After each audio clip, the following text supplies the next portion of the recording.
Uno de los males más molestos con los que tenemos que lidiar diariamente es con las injusticias que se cometen en el mundo, muchas de las cuales debemos contemplar con un molesto sentimiento de impotencia en nuestro interior.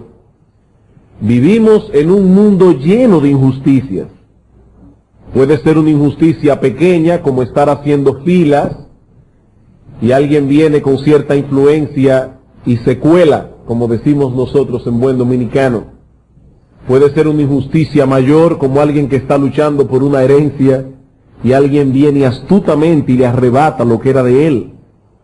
Vivimos en un mundo lleno de injusticia. Y a pesar de que nosotros mismos somos injustos, nos sentimos agraviados e indignados cuando vemos que en el mundo el mal triunfa sobre el bien. Sentimos indignación. Yo no sé si usted la ha sentido, pero yo la he sentido. Indignación cuando alguien nos trata injustamente o cuando otros son tratados así. Y nos molesta sobremanera el no poder hacer nada para que las cosas sean manejadas con más equidad, para que el malo sea castigado y el justo sea vindicado. Así que el hombre es un ser paradójico, porque el hombre es un ser injusto que clama continuamente por justicia. Eso es paradójico. Pero esa paradoja tiene su razón de ser, tiene su explicación. El hombre fue creado, dice la Biblia, a la imagen de un Dios justo. Y aunque esa imagen fue distorsionada por causa del pecado, no fue completamente destruida. ¿Alguna vez usted se ha contemplado a sí mismo en una superficie cóncava o convexa? ¿Ha ido alguna vez a un circo donde hay esos espejos cóncavos que distorsionan la imagen? ¿O se ha visto alguna vez reflejado en la superficie de una cuchara? La imagen que aparece en la superficie es la suya, no es la de otro, pero es su imagen distorsionada. Algo similar ocurrió con nosotros a raíz de la caída de nuestros primeros padres. Aún llevamos en nosotros la imagen de Dios, pero es una imagen dañada, es una imagen distorsionada por causa del pecado. Esa indignación que sentimos ante las injusticias que se cometen a diario delante de nuestros ojos es un reflejo imperfecto de la imagen de Dios en nosotros. Algo en nosotros clama por justicia. Por eso nos sentimos tan contentos cuando sabemos que en algún lugar del planeta Tierra se hizo justicia. El malo fue castigado, el bueno fue vindicado. Es así como ocurre en muchas historias, en muchas películas que vemos. El mal triunfa sobre el bien. Lo triste es que no siempre las cosas funcionan así en la vida real. No siempre funcionan así. En este mundo caído las historias muchas veces terminan de otro modo. Muchas veces el malo sale victorioso y el bueno, el justo, es pisoteado. ¿O no es así? Muchas veces en la vida real no sucede como en las películas, no sucede como en las historias que leemos en los libros. Muchas veces el mal sale victorioso y el bueno es pisoteado y nos sentimos impotentes ante esa terrible realidad. ¿Cuánto nos gustaría ver que en el mundo se hiciera justicia? Pero no una justicia a medias o amañada por los intereses de los poderosos, no. Nos gustaría ver actuando a un juez completamente imparcial, que juzgara con total equidad a los hijos de los hombres. Un juez que no fuese susceptible de error o de engaño, que no se dejara sobornar y cuya sentencia no pudiese ser burlada, cambiada o evadida. ¿Cuánto nos gustaría ver a un juez así? La Biblia nos enseña que algún día todos nosotros nos enfrentaremos con un juez así.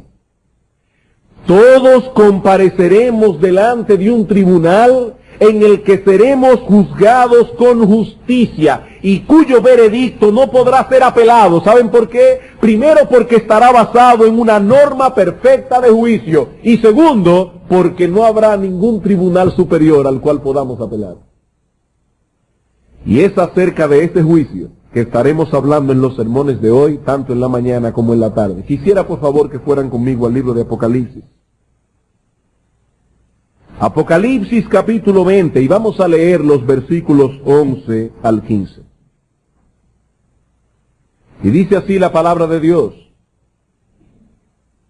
Y vi un gran trono blanco, y al que estaba sentado en él, de delante del cual huyeron la tierra y el cielo, y ningún lugar se encontró para ellos. Y vi a los muertos grandes y pequeños de pie ante Dios. Y los libros fueron abiertos, y otro libro fue abierto, el cual es el libro de la vida. Y fueron juzgados los muertos por las cosas que estaban escritas en los libros según sus obras. Y el mar entregó los muertos que había en él, y la muerte y el Hades entregaron los muertos que había en ellos, y fueron juzgados cada uno según sus obras. Y la muerte y el Hades fueron lanzados al lago de fuego. Esta es la muerte segunda, y el que no se halló inscrito en el libro de la vida fue lanzado al lago de fuego. Hace unos domingos atrás iniciamos una serie de sermones sobre escatología bíblica, y por diversas razones esta serie tuvo que ser suspendida precisamente cuando nos encontrábamos en medio del estudio de Apocalipsis capítulo 20. Recuerden que habíamos estado estudiando en la escuela dominical la Confesión de Fe de Londres de 1689. Y cuando llegamos a los últimos dos capítulos que tratan sobre las cosas finales, los pastores entendimos necesario parar la serie de sermones que habíamos estado llevando todo el año pasado sobre el Sermón del Monte y parte de este año, para dar una serie de sermones sobre escatología. Hasta ahora hemos estudiado los primeros 10 versículos del capítulo 20 de Apocalipsis. En la mañana de hoy comenzaremos a tratar con los versículos 11 al 15, cuyo tema central es el gran juicio del trono blanco, lo que conocemos como el juicio final.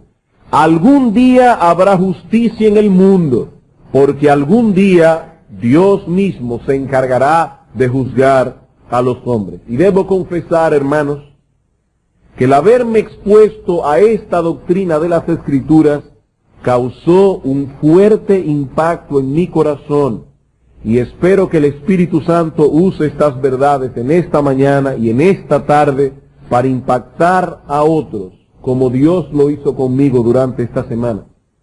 Trataremos nuestro tema, si el Señor lo permite, en 6 encabezados, 3 de los cuales veremos ahora en la mañana. Los próximos 3, con la ayuda del Señor, los veremos en la tarde. En el presente sermón veremos lo siguiente. En primer lugar, ¿quién es el juez que presidirá ese tribunal?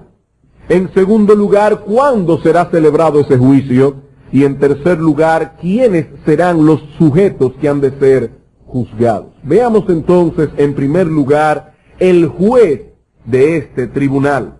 Juan nos dice en el versículo 11 del capítulo 20, y vi un gran trono blanco, y al que estaba sentado en él. Una vez más, el apóstol Juan nos recuerda que las cosas que está describiendo en su libro fueron reveladas por Dios a él en una serie de visiones. El apóstol Juan está describiendo en el Apocalipsis cosas que vio. La palabra Apocalipsis es una palabra compuesta de apo, que significa des, y calupto, que significa velo. Apocalipsis es desvelar, revelar algo que estaba velado. El apóstol Juan vio una serie de visiones y ahora está tratando de describir lo que él vio, por lo cual su lenguaje está cargado de símbolos y figuras. Y eso nos dice de entrada, hermanos, que debemos cuidarnos de no tomar cada detalle de la escena como si se tratara de algo literal. Juan está describiendo una visión y su lenguaje está cargado de símbolos y figuras. No podemos tratar de entender cada detalle que aparece en el libro de Apocalipsis como si se tratara de un detalle literal. Pero por otra parte debemos cuidarnos de perder de vista en medio de todos esos símbolos y figuras las realidades que se intentan transmitir a través de ellos. ¿Qué quiero decir? Que es un lenguaje simbólico, pero que describe algo real y tangible.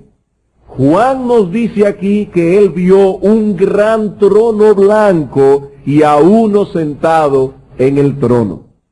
La palabra trono nos indica de inmediato que hay alguien allí que tiene autoridad para gobernar y para juzgar, alguien que es soberano. La intención del autor al decirnos que él vio un gran trono blanco, no es que usted ahora trate de hacer un esfuerzo imaginativo y figurarse que en el cielo hay un trono grande pintado de blanco y una figura humana sentada en él. No, hermanos. Lo que se intentan comunicar o lo que se intenta comunicar es que ese trono pertenece a alguien que posee una autoridad infinita. Es un gran trono. Y por otra parte se nos quiere indicar que ese juez soberano gobierna todos sus asuntos con equidad y justicia. Es un gran trono blanco, inmaculado, puro, justo, santo, perfecto. Y sobre ese gran trono blanco, Juan vio uno sentado. Y de inmediato surge la pregunta, ¿quién es el que está sentado en el trono? El mismo libro de Apocalipsis nos da la respuesta. Apocalipsis capítulo 3, versículo 21. Apocalipsis capítulo 3, versículo 21 tiene la respuesta. Dice el apóstol Juan, o el Señor, perdón, a través de su apóstol: al que venciere, le daré que se siente conmigo en mi trono, así como yo he vencido y me he sentado con mi Padre en su trono. Hermanos, voy a repetir lo mismo. Juan está hablando aquí en un lenguaje simbólico. Dios es espíritu, dice la Biblia. Y por lo tanto, cuando se habla aquí de un trono y de que aún Dios el Padre está sentado en él, debemos entender que se habla de la autoridad de Dios y de su gobierno sobre todas las cosas creadas. Ese trono, Dios el Padre lo comparte con Dios el Hijo, en virtud de su obra mesiánica. Ambos están sentados en el trono, ambos compartiendo la autoridad, ambos compartiendo el juicio. Por lo tanto, lo más apropiado sería decir que el juez de ese tribunal del juicio final es Dios el Padre, quien juzgará a todos los hombres por medio de Dios el Hijo. Dios el Padre, dice el apóstol Pedro en primera de Pedro capítulo 1 versículo 17, y si invocáis por Padre a aquel que sin acepción de personas juzga todas las cosas, es Dios el Padre, pero él ha delegado autoritativamente su juicio en Dios el Hijo. Vamos a ver algunos textos. Mateo capítulo 25. Mateo capítulo 25. ¿Quién es el juez del tribunal? Dios el Padre, quien juzgará a todos los hombres por medio de Dios el Hijo. Dios el Padre ha delegado el juicio en el Hijo.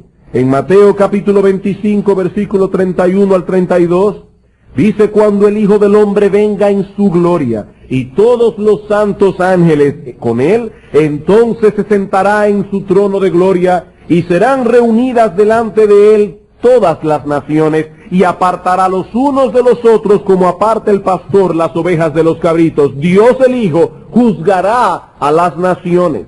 Juan capítulo 5, versículo 22. Juan capítulo 5, versículo 22. Dice el Señor: porque el Padre a nadie juzga. Es decir, Dios el Padre a nadie ha de juzgar directamente. Dios el Padre a nadie juzga, sino que todo el juicio dio al Hijo. Versículo 26. Porque como el Padre tiene vida en sí mismo, así también ha dado al Hijo el tener vida en sí mismo. Y también le dio autoridad de hacer juicio, por cuanto es el Hijo del Hombre. Hechos capítulo 10, versículo 42. Hechos capítulo 10, versículo 42. Y nos mandó, dice el apóstol Pedro en la casa de Cornelio, nos mandó que predicásemos al pueblo y testificásemos que Él, nuestro Señor Jesucristo, por el contexto, es el que Dios ha puesto por juez de vivos y muertos. Dios el Padre ha delegado el juicio a Dios el Hijo. Es por eso que el apóstol Pablo dice en 2 Corintios 5:10, porque es necesario que todos nosotros comparezcamos ante el tribunal de Cristo. El Hijo ha sido señalado por Dios el Padre para ser el juez de vivos y muertos. Qué gran diferencia, hermanos, entre la primera y la segunda venida de Cristo. Cristo vino al mundo la primera vez como un siervo sufriente para dar su vida por los pecadores. La segunda vez vendrá como Rey de reyes y Señor de señores a pasar juicio sobre todos. La primera vez los hombres hicieron con Él cuanto quisieron. Hermanos, piensen en esto. La primera vez que Cristo vino, fue incluso juzgado y condenado a muerte. Él, el juez de toda la tierra, fue juzgado y condenado. La humanidad injusta pasó juicio sobre el Hijo de Dios y la humanidad lo encontró culpable de blasfemia. Nunca antes se había cometido semejante injusticia y nunca más se volverá a cometer. Cristo fue condenado como malhechor y fue llevado a la muerte sin poner resistencia alguna. Como había descrito el profeta Isaías siglos antes en el capítulo 53 de su profecía, angustiado él y afligido no abrió su boca, como cordero, como una mansa oveja, fue llevado al matadero, y como oveja delante de sus trasquiladores, enmudeció y no abrió su boca. Ahora, ese mismo personaje que Isaías describe de ese modo, es el que el apóstol Juan describe en el capítulo 1 de Apocalipsis. Y no hay que ser muy observador para ver la diferencia que hay entre una descripción y otra. Parecería que se trata de dos personajes distintos.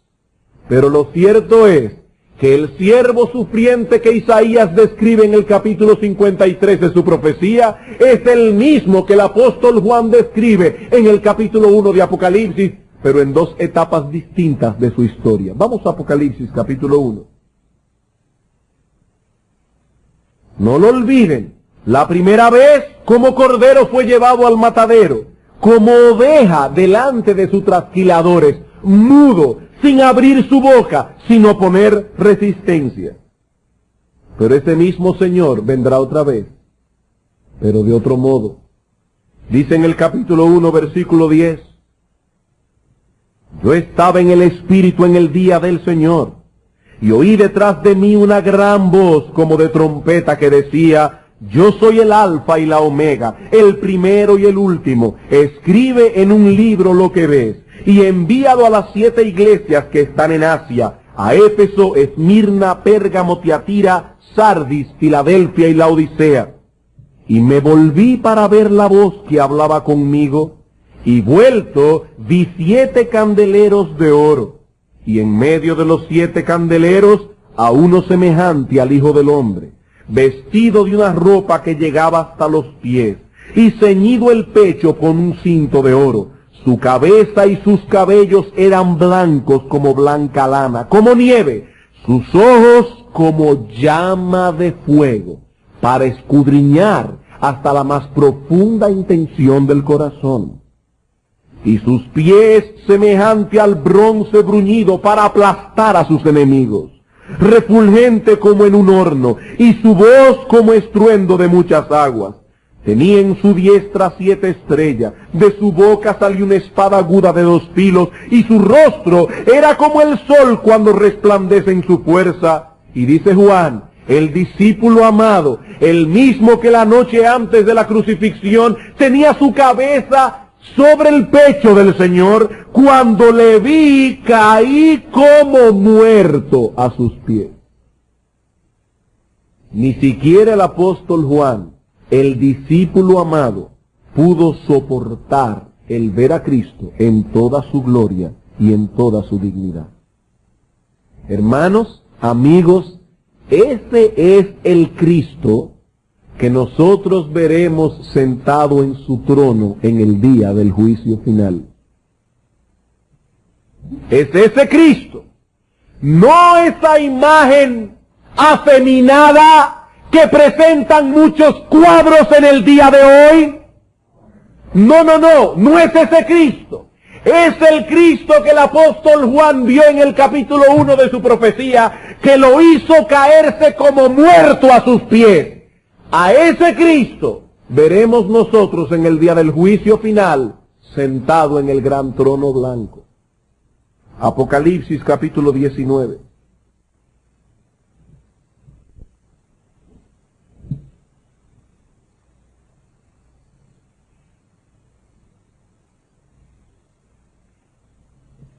Entonces vi el cielo abierto, versículo 11.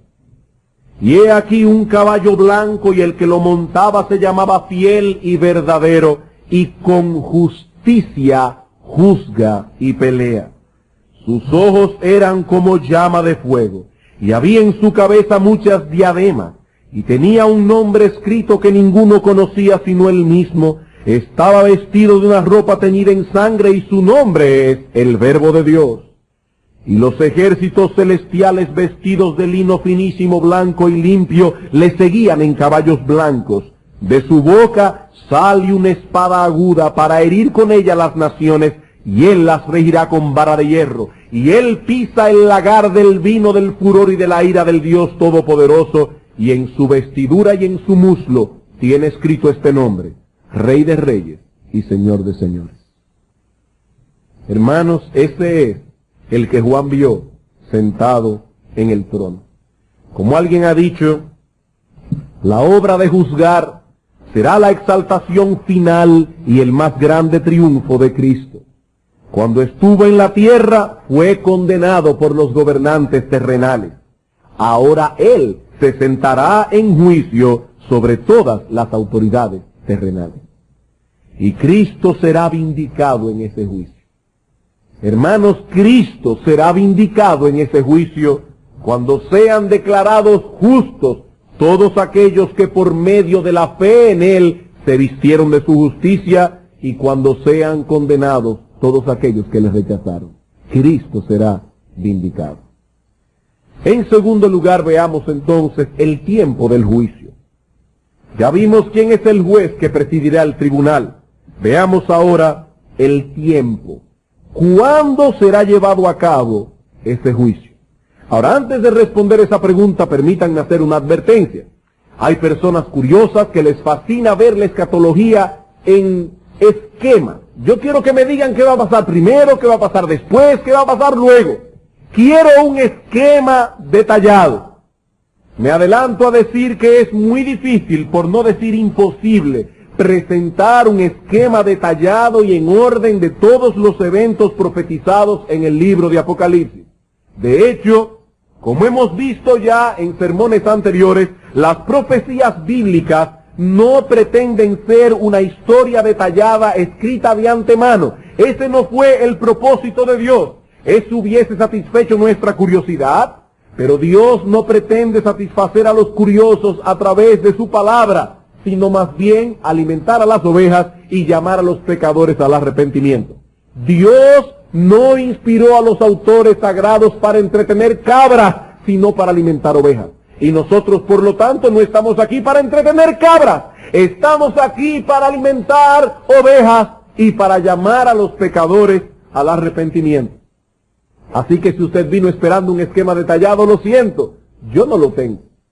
Pero al menos podemos decir con toda certeza que el juicio descrito en este pasaje será llevado a cabo al final de esta era presente, cuando concluya este período de tiempo que la Biblia describe como este siglo, para dar paso al siglo venidero.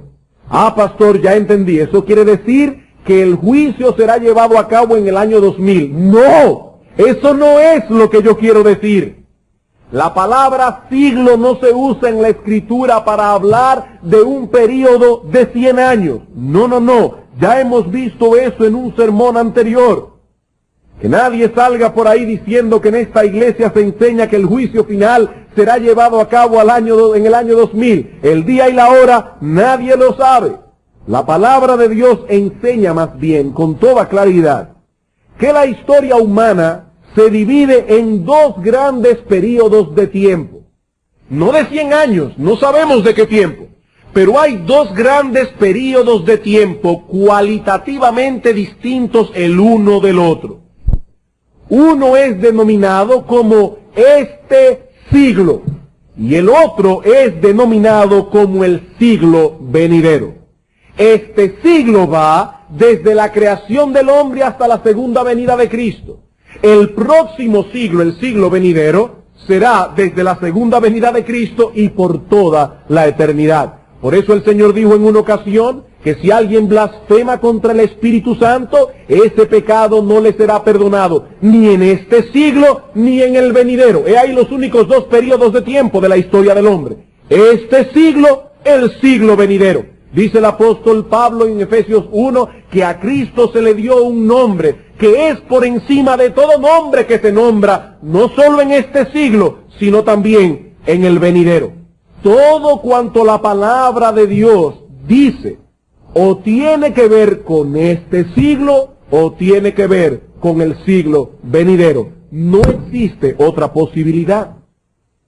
Y lo que estamos diciendo es que el juicio final será llevado a cabo al final de este siglo, al final de esta era presente, dando paso así al siglo venidero. ¿Y por qué decimos eso tan concluyentemente? Volvamos a nuestro texto.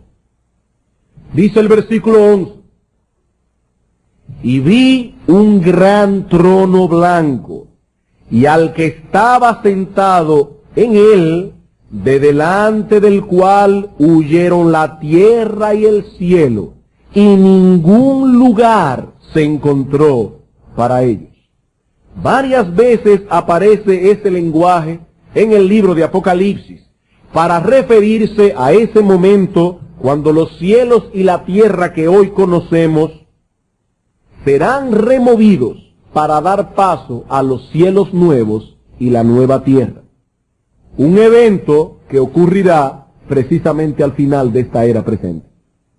Cuando la Biblia dice que los cielos y la tierra huyeron de su presencia, está describiendo la remoción de las cosas tal como las conocemos ahora, para dar paso al cielo nuevo y la tierra nueva. ¿Y cuándo ocurrirá eso? Al final de este siglo, al final de esta era presente. Segunda de Pedro, capítulo 3. Segunda de Pedro, capítulo 3.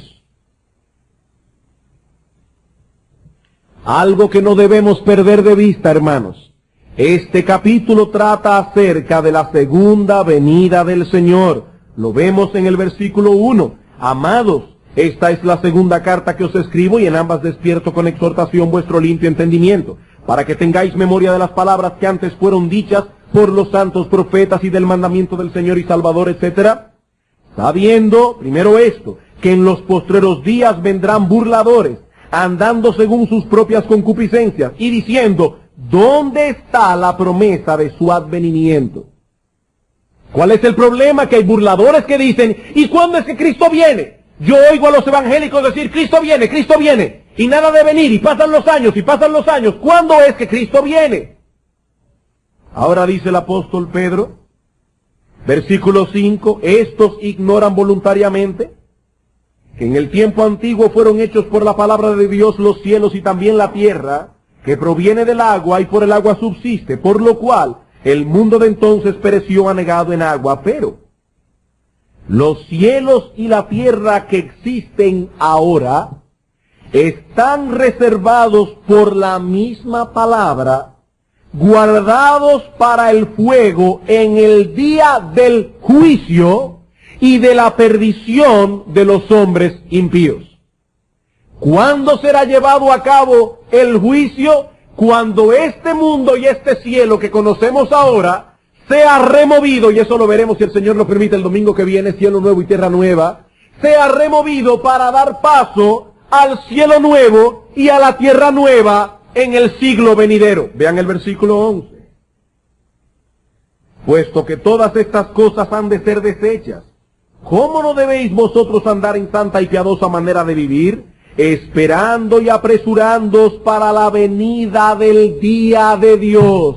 ¿Qué día es ese? El día en que nuestro Señor Jesucristo volverá en gloria, en el cual los cielos pasarán con gran estruendo. Los cielos, encendiéndose serán deshechos, y los elementos siendo quemados se fundirán. Pero nosotros esperamos, según sus promesas, cielos nuevos y tierra nueva, en los cuales mora la justicia. ¿Cuándo será llevado a cabo el juicio? Juan nos lo dice en el Apocalipsis. Juan nos dice que los cielos y la tierra huyeron de su lugar. En ese momento será llevado a cabo el juicio final. Mateo capítulo 13. No tenemos tiempo para tratar con la parábola del trigo y la cizaña, pero recordarán que ya vimos en un sermón anterior, en esta misma serie profética, esta parábola explicada con más detalle. Dice en el versículo 24 del capítulo 13. Les refirió otra palabra diciendo, el reino de los cielos es semejante a un hombre que sembró buena semilla en su campo, pero mientras dormían los hombres vino su enemigo, sembró cizaña entre el trigo y se fue. Cuando salió la hierba y dio fruto, entonces apareció también la cizaña. Entonces vinieron y le dijeron, Señor, arrancamos la cizaña, y Cristo dijo, no, porque puede ser que arranquen también el trigo. Versículo 30. Dejad crecer juntamente lo uno y lo otro hasta la siega. Y al tiempo de la siega, yo diré a los segadores, recoged primero la cizaña y atadla en manojos para quemadla, pero recoged el trigo en mi granero. Ahora en el versículo 36 el mismo Señor explica la parábola. Entonces, despedida la gente, entró Jesús en la casa, y acercándose a él sus discípulos le dijeron, explícanos la parábola de la cizaña del campo. Respondiendo él les dijo, el que siembra la buena semilla es el Hijo del Hombre. El campo es el mundo. La buena semilla son los hijos del reino. La cizaña los hijos del malo. El enemigo que la sembró es el diablo. La siega es el fin del siglo. ¿Cuándo será llevada a cabo la siega? Dice Cristo, en el fin de este siglo, antes de que entre en función el siglo venidero. Dice que los segadores son los ángeles, de manera que como se arranca la cizaña y se quema en el fuego, así será en el fin de este siglo. Enviará el Hijo del Hombre a sus ángeles, y recogerán de su reino a todos los que sirven de tropiezo y a los que hacen iniquidad, y los echarán en el horno de fuego. Allí será el lloro y el crujir de dientes. Entonces los justos resplandecerán como el sol en el reino de su Padre. El que tiene oídos, oiga. Hermanos, ¿cuándo es la siega? ¿Cuándo es que será apartado el trigo de la cizaña?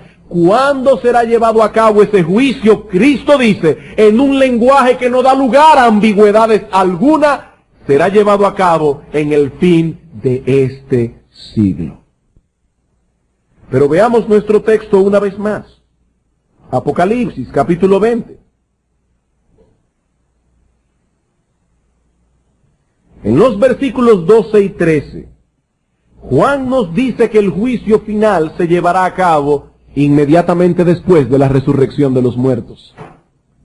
Dice en el versículo 12, y vi a los muertos grandes y pequeños de pie ante Dios, Y los libros fueron abiertos, y otro libro fue abierto, el cual es el libro de la vida, y fueron juzgados los muertos por las cosas que estaban escritas en los libros, según sus obras. Y el mar entregó los muertos que había en él, y la muerte y el Hades entregaron los muertos que había en ellos, y fueron juzgados cada uno según sus obras. Como vimos en un sermón anterior, la resurrección de los muertos marca una diferencia esencial entre este siglo y el venidero. Lucas capítulo 20. ¿Cuándo será llevado a cabo el juicio? Ya hemos visto, primero cuando sean removidos los cielos y la tierra para dar lugar al nuevos cielos y nueva tierra, al final de este siglo. Y ahora Juan nos da otro detalle, otra clave para descubrir el tiempo del juicio. Nos dice que este juicio será llevado a cabo en el mismo momento en que los muertos sean resucitados. ¿Y cuándo los muertos van a ser resucitados? Al final de este siglo, para dar paso al siglo venidero. Vean el versículo 34. Entonces respondiendo, Lucas 20:34, respondiendo Jesús les dijo: los hijos de este siglo se casan y se dan en casamiento, mas los que fueren tenidos por dignos de alcanzar aquel siglo y la resurrección de entre los muertos, ni se casan ni se dan en casamiento, porque no pueden ya más morir, pues son iguales a los ángeles y son hijos de Dios al ser hijos de la resurrección. Evidentemente, el Señor no estaba pensando en un período de tiempo de 1000 años, en el cual estaban juntos habitando este planeta, hombres en cuerpos glorificados y hombres en cuerpos naturales. Cristo dice, en este siglo todos están en cuerpos naturales. En este siglo los hombres se casan y se dan en casamiento. En aquel siglo no será así. Los que hayan sido tenidos por dignos de alcanzar aquel siglo, todos estarán en cuerpos glorificados, todos serán hijos de la resurrección. Así que es la resurrección, hermanos, lo que cambia dramáticamente, o lo que marca dramáticamente la diferencia entre este siglo y el siglo venidero. ¿Y cuándo será llevado a cabo el juicio final? Precisamente en la resurrección. En la resurrección, cuando todos los muertos sean resucitados y se presenten delante de Dios. Juan capítulo 5.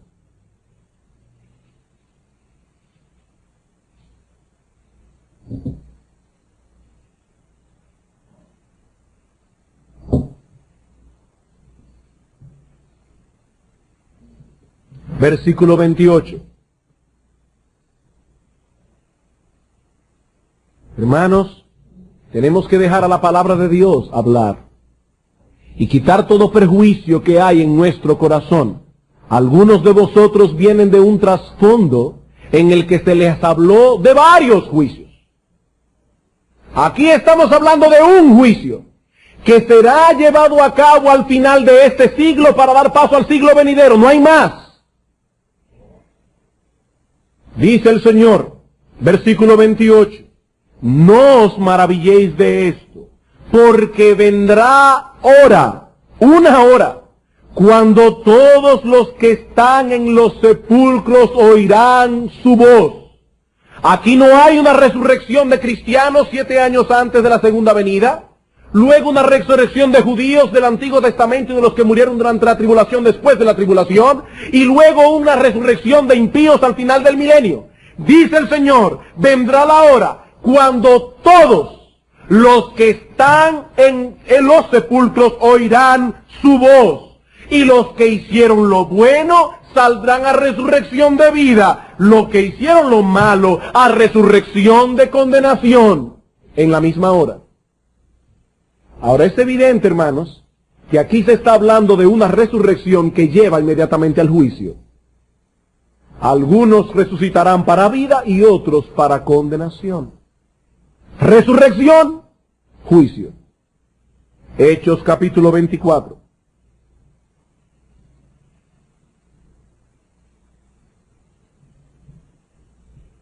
Son dos destinos distintos para los resucitados, pero todos resucitan al mismo tiempo. Dos destinos distintos para los resucitados, pero todos resucitan al mismo tiempo, y todos serán juzgados. Hechos capítulo 24, versículo 14 y 15.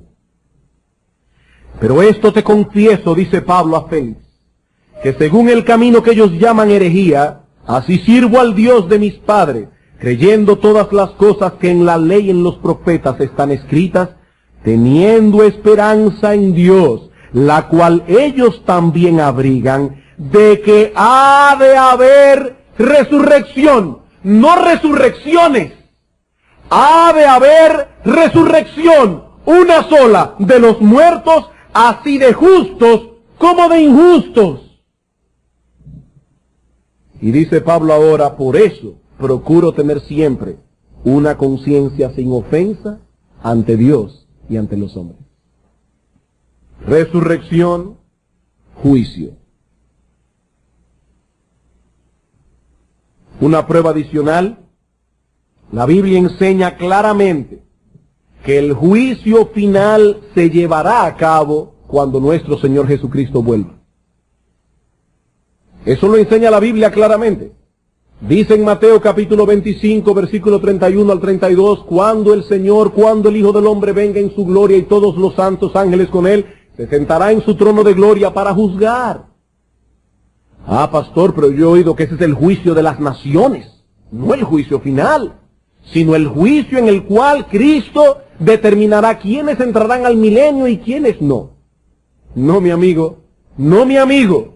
El juicio de Mateo 25 es el juicio final, y lo vemos claramente en el veredicto y la sentencia que es pronunciada. Dice en el versículo 46 de Mateo 25, e irán estos al castigo eterno, y los justos no al milenio, a la vida eterna. Allí se está hablando del juicio final. Y dice que ese juicio final será llevado a cabo cuando nuestro Señor Jesucristo vuelva por segunda vez. La segunda venida de Cristo trae consigo el juicio de los hombres. Segunda Tesalonicenses capítulo 1.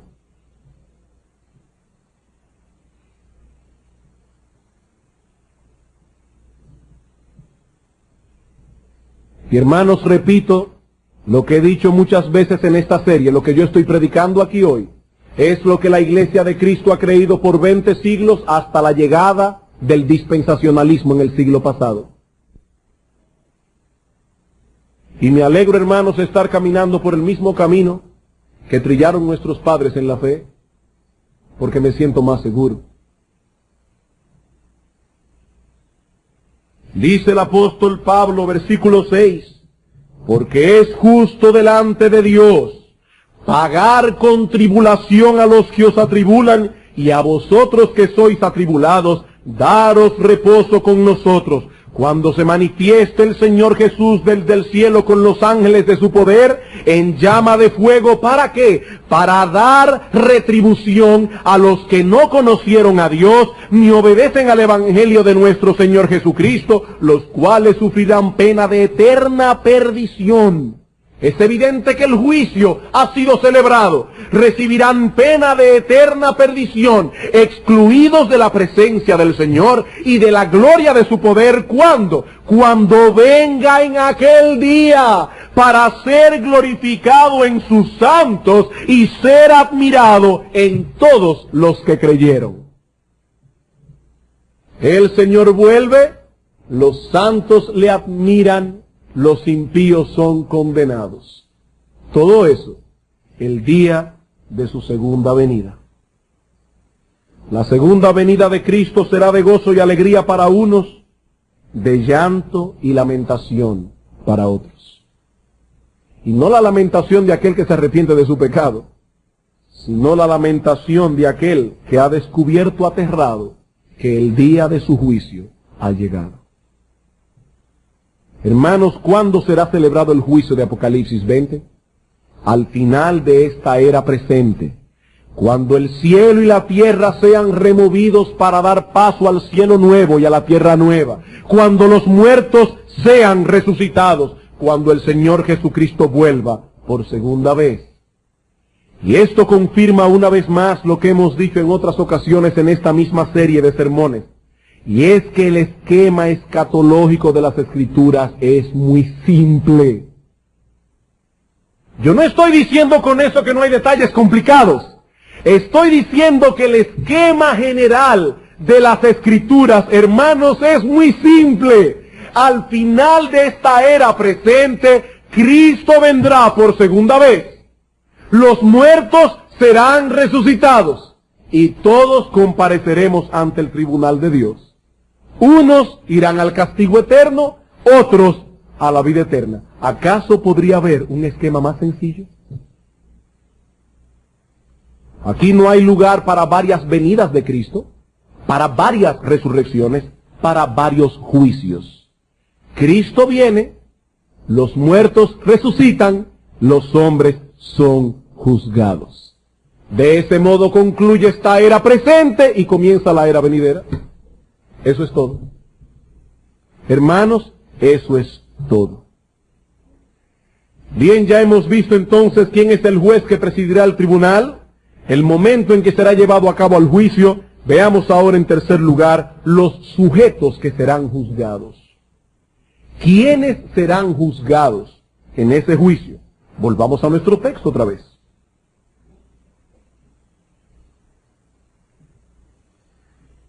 Dice el Apocalipsis, versículo 12 y 13 del capítulo 20. Y vi a los muertos grandes y pequeños de pie ante Dios. Y dice en el versículo 13, y el mar entregó los muertos que había en él, la muerte y el Hades entregaron los muertos que había en ellos, y fueron juzgados cada uno según sus obras. Hermanos, hagamos uso por un momento de nuestra imaginación para tratar de ver este cuadro apocalíptico con los mismos ojos con que Juan lo vio. Porque nosotros estamos tranquilos, aquí con calor, sí, eso es cierto, pero tranquilos, en una iglesia, escuchando a un predicador, algunos están locos porque termine, otros están contentos, pero todos aquí oyendo, tranquilamente. Pero hermanos, cuando el apóstol Juan vio esto por primera vez, él no estaba en una iglesia sentado tranquilamente con un abanico en el techo escuchando a un predicador. El apóstol Juan estaba desterrado en la isla de Patmos, sufriendo persecución de manos del pagano, poderoso y cruel imperio romano. Dice el apóstol Juan en el capítulo 1, versículo 9, yo Juan, vuestro hermano y copartícipe vuestro en la tribulación, en el reino y en la paciencia de Jesucristo, estaba en la isla llamada Patmos, por causa de la palabra de Dios y el testimonio de Jesucristo. He allí donde estaba Juan, sufriendo en carne propia las injusticias de un mundo caído, que aborrece a Dios y que aborrece todo lo bueno. Un mundo en el cual muchas veces los hombres impíos y poderosos usan su poder, su posición, su influencia para afectar, atacar, perseguir la iglesia de Cristo. Y Juan estaba viviendo todo eso. Cuán impactante debió haber sido para él constatar que en ese juicio el poder del hombre ya no servirá para nada. Hermanos, recuerden que Cristo envió esta carta para consolación de su pueblo. No para que nosotros usemos el Apocalipsis como una bola de cristal para saber qué va a pasar con el pueblo de Israel al final de los tiempos. No. Ese no fue el propósito de Dios. Dios envió un libro a su iglesia. Envíalo a las 7 iglesias. Este libro no fue enviado al pueblo de Israel. Este libro fue enviado a las iglesias para que sean una consolación para nosotros. Y allí estaba Juan viendo esta visión. Todos los muertos, grandes y pequeños, de pie ante Dios. No importa la posición que tal persona tuvo en esta vida. Allí estarán todos, presidentes, reyes, primeros ministros, congresistas, todo el mundo. Nadie podrá eludir ese tribunal. En esta vida presente los hombres usan su influencia para evadir enfrentarse con la justicia. Pero Juan vio que en aquel tribunal estaban todos presentes, grandes y pequeños, en igualdad de condiciones, de pie ante Dios. Ricos y pobres, libres y esclavos, negros y blancos, creyentes e incrédulos. Todos. También los creyentes. También los creyentes. Dice el apóstol Pablo en 2 Corintios 5:10, es necesario que todos nosotros comparezcamos ante el tribunal de Cristo, para que cada uno reciba según lo que haya hecho en el cuerpo, sea bueno o sea malo. Esta tarde vamos a ampliar ese texto un poco más. Ahora solo lo cito para probar mi punto. Todos estaremos allí. En Romanos 14:10, una vez más el apóstol Pablo declara, pero tú, ¿por qué juzgas a tu hermano? Porque todos compareceremos ante el tribunal de Dios, como dice el texto griego. Todos compareceremos ante el tribunal de Dios. Algunos dicen que solo los impíos estarán en el juicio final del que habla Apocalipsis 20. Y uno de los argumentos que usan es el hecho de que dice el versículo 13 de Apocalipsis 20 que la muerte y el Hades entregaron sus muertos. Y el argumento es este. La palabra Hades significa infierno. Si se habla aquí de que fueron juzgados los que estaban en el Hades, evidentemente no puede tratarse de cristianos, porque las almas de los cristianos que mueren van al cielo, no al infierno. El problema de este argumento es que la palabra Hades no siempre significa infierno. Sí significa infierno en muchos textos de las Escrituras, lo mismo que la palabra Seol. Pero tanto la palabra Seol en hebreo como la palabra Hades en griego no siempre significan infierno.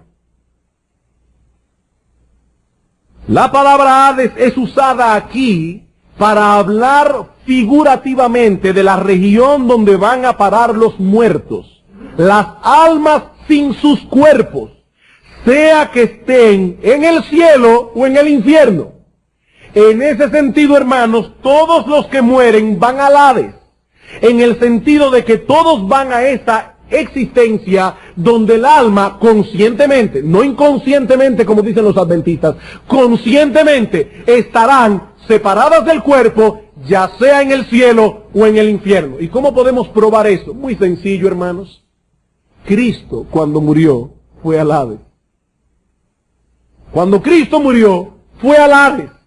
Dice en Hechos capítulo 2, el apóstol Pedro, hablando en Pentecostés, acerca de la resurrección del Señor, dice en el versículo 22, varones israelitas, oíd estas palabras, Jesús Nazareno, varón aprobado por Dios entre vosotros, con las maravillas, prodigios y señales que Dios hizo entre vosotros por medio de él, a este, entregado por el determinado consejo y anticipado conocimiento de Dios, fue crucificado. Versículo 24, al cual Dios levantó de los muertos, suelto los dolores de la muerte, por cuanto era imposible que fuese retenido por ella, por la muerte.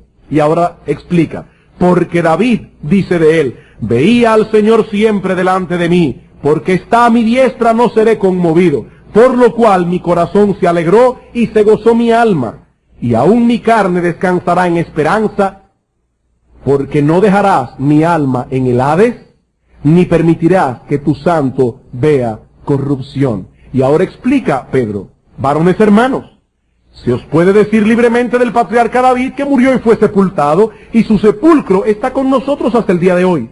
Pero siendo profeta y sabiendo que con juramento Dios le había jurado que de su descendencia en cuanto a la carne levantaría al Cristo, viéndolo antes, habló de la resurrección de Cristo, que su alma no fue dejada en el Hades. Hermanos, cuando Cristo murió no fue al infierno. Cuando Cristo murió, le dijo al ladrón que estaba crucificado a su diestra o a su derecha, no sabemos, hoy estarás conmigo, no en el infierno, en el paraíso. Y dice las Escrituras que el alma de Cristo fue al Hades.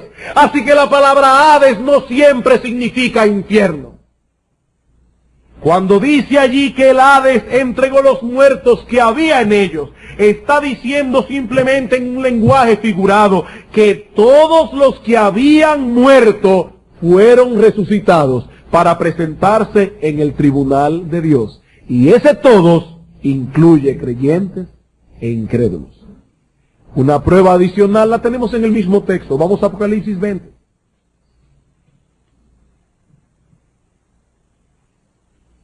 Versículo 15.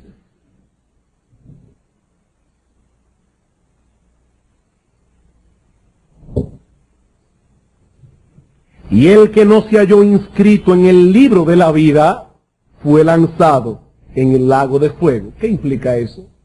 Evidentemente, hermanos, que muchos fueron encontrados en ese libro. En el juicio había personas que fueron buscadas en el libro y no fueron encontradas. Había personas que fueron buscadas en el libro y sí fueron encontradas, porque en ese juicio había creyentes e incrédulos. Todos, hermanos, creyentes y no creyentes, se presentarán delante del trono del juicio. Ay, pastor, pero yo había leído en Juan 5:24 que ya no había ninguna condenación para los que estaban en Cristo Jesús, y lo mismo dice Romanos 8:1. Sí, no habrá condenación para los creyentes, pero sí habrá juicio. No habrá condenación, pero sí habrá juicio. Todos seremos llamados a cuenta. En Hebreos 10:30 dice que el Señor juzgará a su pueblo. Hermanos, muchos toman con ligereza sus vidas cristianas porque sencillamente no piensan en la realidad del juicio. Sí es cierto que el creyente no debe temerle al juicio, en el sentido de que sabe que no será condenado. Pero el hecho de saber que tendremos que dar cuenta a Dios en ese día, hermanos, eso debe incentivarnos a luchar con nuestras corrupciones y a esforzarnos en el servicio del Señor. Esa visión ligera que algunos tienen del cristianismo, de que todo es gozo, gozo, gozo, esa visión ligera de la fe cristiana no es bíblica. La Biblia habla del temor que deben tener los cristianos al pensar que algún día tendrán que dar cuenta de sí en el tribunal de Cristo. Y hermanos, las dos cosas deben estar presentes: gozo y reverencia, si somos cristianos balanceados. El apóstol Pablo dice en 2 Corintios 5:10, es necesario que todos nosotros comparezcamos ante el tribunal de Cristo, para que cada uno reciba según lo que haya hecho en el cuerpo, sea bueno o sea malo. ¿Y qué dice él en el versículo siguiente? Pero no se preocupen, cristianos. No le den mente a eso. Ustedes ya fueron declarados inocentes. Eso es lo que dice Pablo. Pablo dice, no, conociendo pues el temor del Señor, persuadimos a los hombres.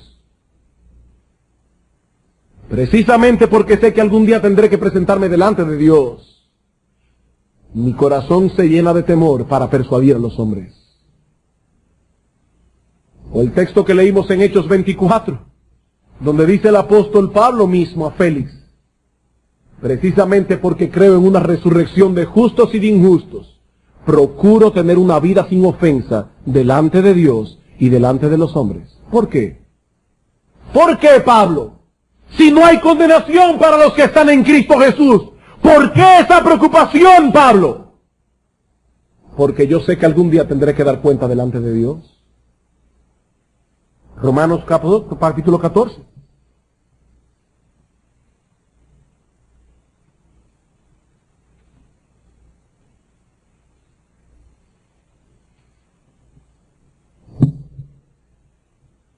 Pero tú, ¿por qué juzgas a tu hermano? Dice el versículo 10. O tú también, ¿por qué menosprecias a tu hermano? Porque todos compareceremos ante el tribunal de Dios, dicen la mayoría de los manuscritos. Porque escrito está, vivo yo, dice el Señor, que ante mí se doblará toda rodilla y toda lengua confesará a Dios. Y ahora miren cómo Pablo saca conclusiones prácticas. De manera que cada uno de nosotros dará a Dios cuenta de sí Así que ya no nos juzguemos más nosotros, sino más bien decidid no poner tropiezo u ocasión de caer al hermano. Hermanos, algún día todos daremos cuenta de sí. Así que debe haber un balance en la vida cristiana, un balance entre la confianza que tenemos en Cristo y el temor y la reverencia que debemos tener al mismo tiempo. Y mientras más maduros seamos, más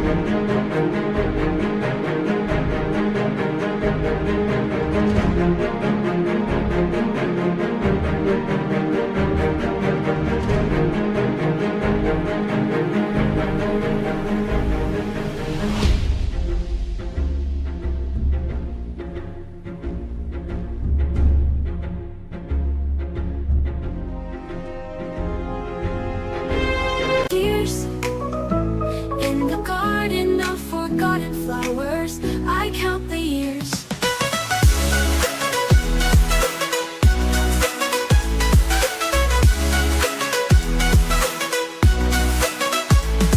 The daisies in the sunlight, now bent and worn, remind me of the mornings when love was born. Lavender and lilac once filled the air. Now in the garden of forgotten flowers, a whisper of despair. Walking through the pathways where our footsteps lay, I see the faded beauty of a brighter day. Every wilted petal, every drooping stem, in the garden of forgotten flowers, I remember them. In the garden of forgotten flowers, where dreams once bloomed, love's lost. Más balanceados seremos. Por un lado, la Biblia llama al creyente a gozarse en el hecho de que ha sido aceptado por Dios en base a la justicia perfecta de Jesucristo. No es por nuestras buenas obras que somos aceptados delante de Dios. Si fuese así, hermanos, estaríamos perdidos. Pero la Biblia no da pie. Hermanos, escuchen esto. La Biblia no da pie a pensar que porque somos salvos por la justicia de Cristo y no por nuestras obras, que entonces podemos ser ligeros con respecto a nuestro obrar. No, hermanos, la Biblia no enseña tal cosa. Eso lo ampliaremos con más detalles esta tarde, pero por ahora solo me limitaré a citar un texto más en el Nuevo Testamento. Primera de Pedro, capítulo 1.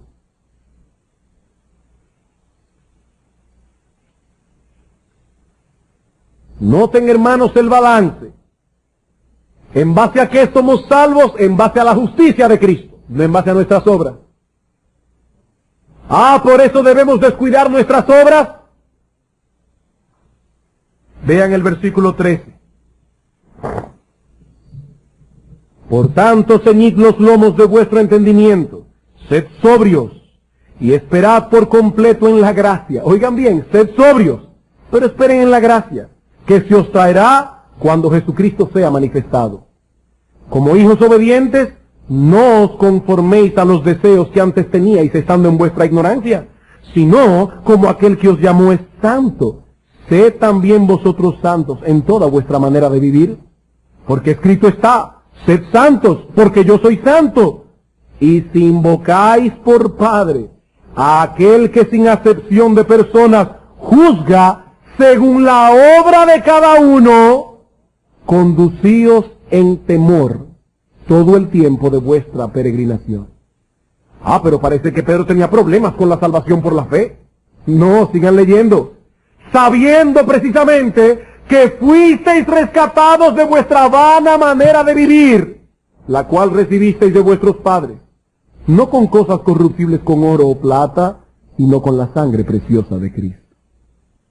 Hermanos, ¿cómo fuimos redimidos? Por medio de la sangre de Cristo. ¿Qué debemos hacer ahora? ¿Vivir como nos dé la gana? No, vivir en temor todo el tiempo de nuestra peregrinación, porque algún día daremos cuenta delante de Dios.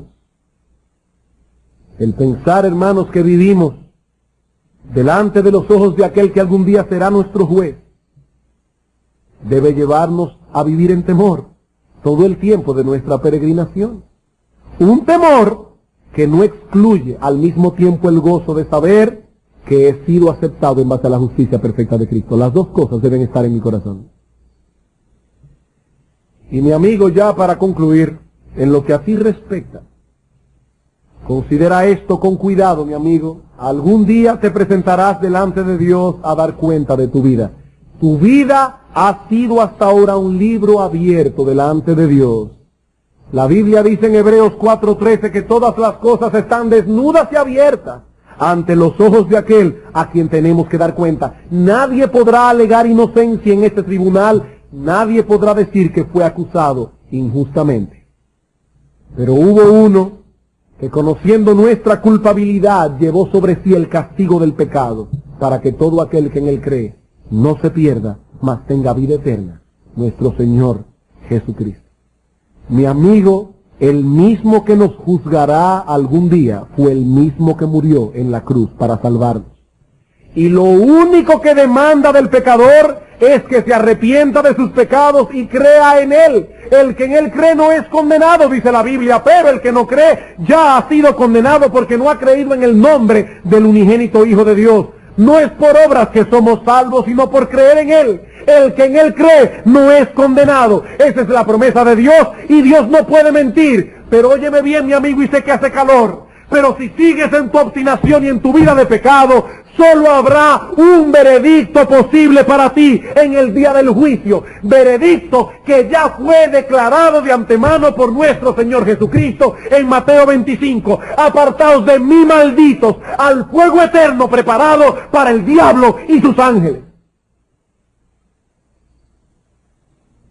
Mi amigo, ese juicio es tan real como el hecho de que me estás oyendo predicar en esta mañana. Y quiera Dios abrir tus oídos para que escuches y abrir tu corazón para que atesores lo que estás oyendo. Porque algún día te presentarás delante de Dios.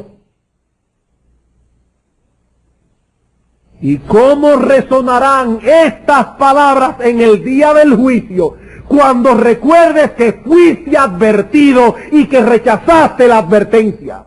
Maldecirás el día que naciste. No, mi amigo, esto no es un juego. Esto no es un juego. Maldecirás la hora que tu madre te dio a luz. Y estas palabras que estás oyendo hoy añadirán aflicción a tus prisiones en el infierno. Pero mi amigo, no tiene por qué ser así. No tiene por qué ser así.